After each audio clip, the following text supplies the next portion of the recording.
Welcome to the Deep Dive, where we cut through the noise, stack up your sources, and leave you truly well-informed.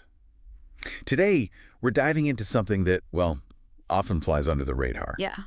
The surprisingly massive financial world of hunting. You might think, okay, small license fee, maybe a deer tag.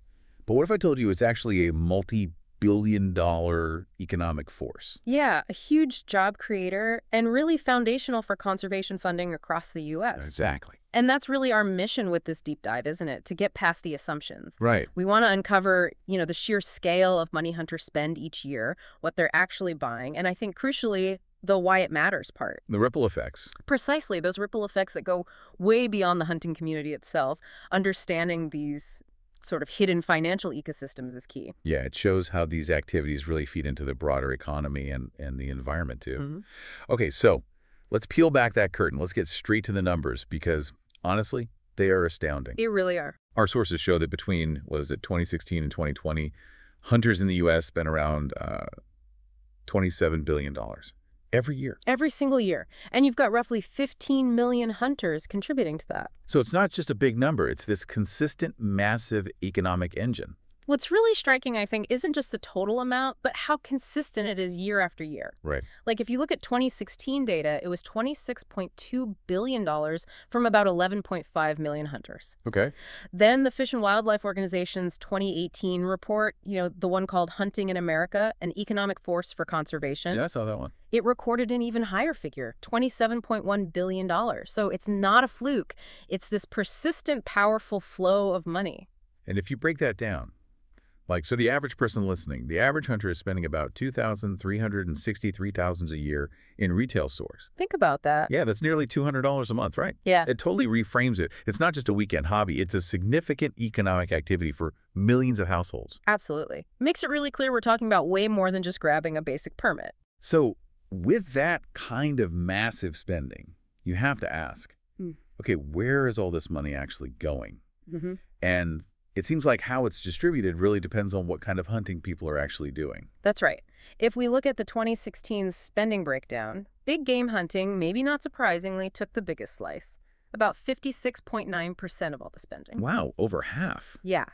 And what's interesting is the next biggest category, at 24.8%, was non-specific hunting spending. Meaning, money spent on general hunting stuff, but not tied to one particular animal, which kind of highlights how diverse hunting actually is. Okay, yeah. The rest, that remaining 18.3%, that was split between migratory birds. That was about 8.8% small game like rabbits, squirrels, pheasants, quail, that sort of thing. Right. And then what they call other animals like raccoons or feral hogs. Gotcha. So pretty widespread even within hunting itself. Definitely. Okay, now let's get into the real nitty-gritty. Let's break down those billions into the actual items and services hunters are buying. This is where it gets really interesting, I think.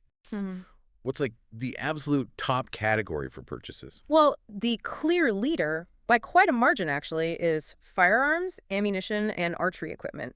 That totals around $5.9 billion. $5.9 billion just on that. Yeah. And it makes sense, right? Hunters are often looking to, increase their success rates. Plus, many hunt different types of game. So you need different gear. Exactly. Different equipment, different ammo for practice, for the hunt itself. It adds up. Okay, that's a huge figure. But beyond the actual hunting tools, what about getting there? Travel must be a big part of it too, I imagine. Oh, absolutely. Travel and trips accounted for $3.1 billion back in 2016. And that's just lodging and food. That specific figure, yes, covers lodging and food. But think about it, many hunters travel pretty widely, sometimes across state lines, chasing different species or just getting to good hunting spots. Right. And that $3.1 billion, importantly, doesn't even track other car-related costs like gas or vehicle mileage. Ah, so the real travel cost is probably even higher. Almost certainly, yeah. Okay, I wouldn't have guessed travel was quite that high. Right. But it makes sense. So we've got the weapons, the trips. What about all the other gear? Camo, boots, blinds. Yep, that's another category. Clothing and other essential gear stuff that's not the firearm or bow used to actually harvest the animal that came in at $630 million in 2016. Okay. And that includes things like camouflage, sturdy boots, good binoculars, tree stands, hunting blinds, a whole range of specialized stuff you need. Right, all the extras. And then, of course, you have the basics, as licenses and tags. In 2016, hunters spent $256 million on those legal requirements. Still a significant chunk of change. It is, and it shows responsible hunters prioritize being legal, plus those are expenditures that state agencies can track pretty easily. Yeah, it really paints a picture. It's not just one or two big buys. It's this whole ecosystem of specialized goods and services supporting the activity. From start to finish, yeah. Okay, so we have these billions flowing into all these different areas. What does it all mean? Like, what's the bigger picture impact? Because this spending clearly reaches way beyond just the hunters themselves into sectors you might not even think about. Exactly. And when you connect this spending to the wider economy, the contributions are huge, really significant for the whole country and for individual states. Like jobs, for instance. Like jobs, hunting directly supports roughly 525,000 jobs across the U.S. 500,000 jobs. Yeah, and to put that in perspective, people often say that's about 3 times the jobs supported by the oil and gas industry. Wow. That really reframes how you think about the hunting community, doesn't it? It absolutely does. It shifts it from just a niche hobby to a major driver of employment, especially in rural areas, maybe. Okay, so jobs, what else? Taxes? Oh, yeah, big time. In 2016 alone, those hunting purchases generated over $5.3 billion in federal taxes. Federal taxes. And another $3.4 billion in state and local taxes. So hunters aren't just funding their own thing? Not at all. They're directly contributing to public services, roads, schools, things that benefit absolutely everyone, whether they hunt or not. It's a really clear example of that kind of cross-sector economic contribution. Those tax numbers alone are pretty eye-opening. But what about the direct conservation side? I feel like that's something the general public might not connect directly to hunting.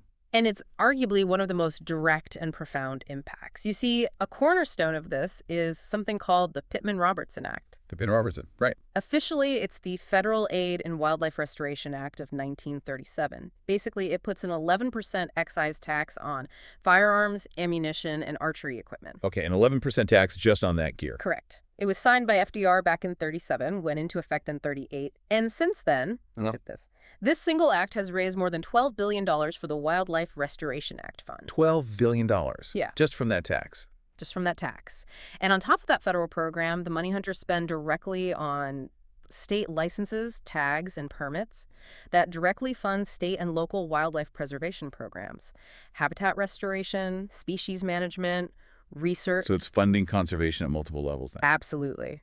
It really underlines the outstanding impact hunters and also fishers have on keeping wildlife populations and habitats healthy across the country, which benefits everyone who enjoys the outdoors, right? Definitely.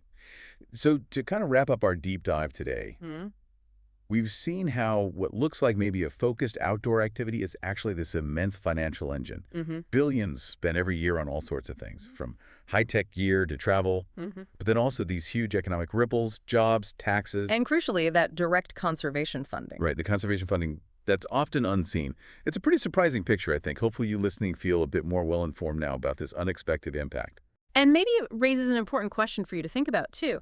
You know, how many other activities or maybe seemingly niche communities out there contribute these massive, often hidden funds to public goods? Like conservation or general tax revenues. Exactly. It makes you wonder how many hidden economic engines are sort of humming along all around us, shaping things in ways we don't always see or acknowledge. That's a great thought to leave people with. Keep exploring those hidden impacts. Thanks for joining us for this deep dive.